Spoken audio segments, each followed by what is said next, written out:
News channel, सच है तो बोलेगा। भाजपा के राष्ट्रीय अध्यक्ष ओम प्रकाश राजभर वाराणसी पहुंचे। इस दौरान उन्होंने पार्टी के पदाधिकारी व कार्यकर्ताओं के साथ समीक्षा बैठक की। बता दें कि भाजपा सुप्रीमो ओम प्रकाश राजभर संगठन को मजबूत करने व 7 अक्टूबर को गांधी मैदान पटना में वंचित शोषित जागरण महारैली करने के उद्देश्य से प्रदेश के सभी जिलों में जाकर समीक्षा बैठक कर रहे हैं। इस दौरान पार्टी कार्यालय पर बैठक के दौरान पत्रकारों से बात करते हुए ओपी राजभर ने कहा कि हम भी चाहते हैं कि दलित अल्पसंख्यक की सरकार बने, महागठबंधन में मायावती और हमको भी साथ रखे तो यूपी में 70+ सीटें भी जीतेंगे।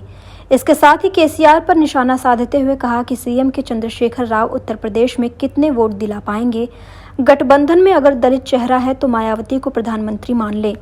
इस दौरान उन्होंने अखिलेश यादव पर भी जमकर निशाना साधा।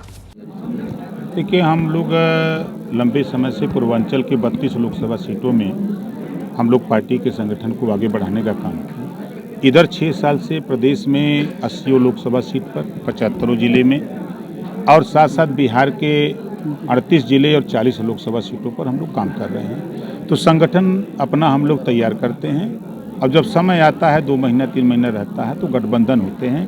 पूरा प्रदेश और देश गठबंधन से जूझ रहा है। एक तरफ जहां आप यूसीसी का समर्थन कर रहे हैं, वहीं दूसरी तरफ अखिलेश यादव लगातार इसको लेकर के सवाल उठा रहे हैं। किस तरह से? भाई, उनका काम है विपक्ष में है विरोध करना, लेकिन हम संविधान को मानने वाले लोग हैं। संविधान में जो बाबा साहब डॉक्टर अम्बेडकर ने लिखा है कि संविधान के अनुच्छेद 44 में समान नागरिकता की बात है। गोवा में, अपने देश में ही एक स्टेट है, गोवा में लागू है, दुनिया के कई देशों में लागू है। कुछ अलग अलग धर्म के लोग हैं, अलग अलग व्यवस्था है। तो हम तो सरकार से यही कहते हैं कि धर्म गुरुओं को, धर्माचार्यों को, आदिवासियों के लिए जो अलग कानून है, उन आदिवासियों को साथ में सबको एक जगह बैठा करके बातचीत करके इसको लागू करें, कोई दिक्कत नहीं। मंत्री जी, लगातार विपक्ष की बैठकें चल रही हैं और अखिलेश यादव लगातार सभी पार्टियों से मिल रहे हैं। नई रणनीति बनाने की तैयारी है और पीएम का चेहरा भी बताया जा रहा है। हर नेता ऊपर जाने की कोशिश करता है, ऐसा नहीं है। यूपी की राजनीति में और देश की राजनीति में सबसे बड़ा चेहरा मायावती जी का चेहरा है। 13 प्रांतों में उनकी पार्टी का जनाधार है और सामान्य वर्ग, पिछड़ा वर्ग प्रधानमंत्री बन गया है, दलित बाकी है। दलित में उनसे बड़ा चेहरा कोई नहीं है देश में और कुशल शासक भी रही है।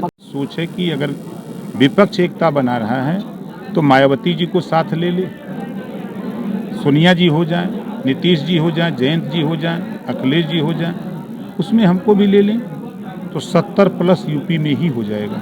एक मिनट आपने कहा था कि समाजवादी पार्टी के कुछ विधायक आपके संपर्क में हैं। अखिलेश यादव पलटवार करते हुए कह रहे हैं कि ज़्यादा ना बोले, नहीं तो उनके जो 4-5 विधायक हैं वो हमारे साथ में। इस नाते बोल रहे हैं कि दुनिया को बेवकूफ़ बना सकते हैं, लेकिन राजभर को भी बेवकूफ़ बनाने की कोशिश किया तो राजभर ने समझा दिया। समझौता करने का सहूर सीखें पहले। वो जिसके साथ समझौता करते हैं पटती इसी नाते नहीं है। हमसे भी समझौता किए, 16 सीट दिए तो 12 प्रत्याशी अपना हमको दे दिए। हमारे नेता कहाँ जाएंगे? मजबूर ले जाके लास्ट टाइम में उन्होंने किया, उसी घमंड में बोल रहे हैं। बहुजन समाज पार्टी के विधायकों को तोड़ करके सरकार चलाए, भूल गए कहा वो? हम ऐसे झूठ नहीं बोलते। आप धैर्य रखिए, कुछ ही समय में, कुछ ही दिन में आपको मिलेगा, आपके स्क्रीन पर चलेगा। तो कुछ दिन पहले चर्चा हो रही थी कि आप एनडीए के साथ जा रहे हैं, लेकिन अब चर्चा ये भी हो रही है कि एक सीट पे बात नहीं बन पा रही है, इसलिए जो है हमारी किसी से कोई बातचीत नहीं है। अभी गठबंधन के सवाल पे किसी से कोई बात नहीं। हरियाणा में राहुल गांधी लगातार किसानों के बीच में धान रोपवा रहे हैं, क्या कहेंगे? हेमा मालिनी को भी धान काटते देखा, गेहूँ काटते देखा था। ये धन्य है बाबा साहब डॉक्टर अम्बेडकर, जिन्होंने धान रोपने और गेहूं काटने के लिए मजबूर कर दिया बड़े बड़े उद्योगपतियों को। अच्छा, राहुल गांधी को हाईकोर्ट से फिर झटका लगा है, जो पीएम मोदी को लेकर के जो वो बयान दिए थे। सूरत कोर्ट ने जो उनको 2 साल की सजा सुनाई थी, सदस्यता रद्द हो गई थी। हाईकोर्ट में इनके जो है चैलेंज को खारिज कर दिया है। अब वो तो कोर्ट है, कोर्ट का मामला है, कोर्ट फैसला उसका स्वागत योग्य है। मंत्री जी, शिवपाल जी का कहना है हल्के लोग हैं।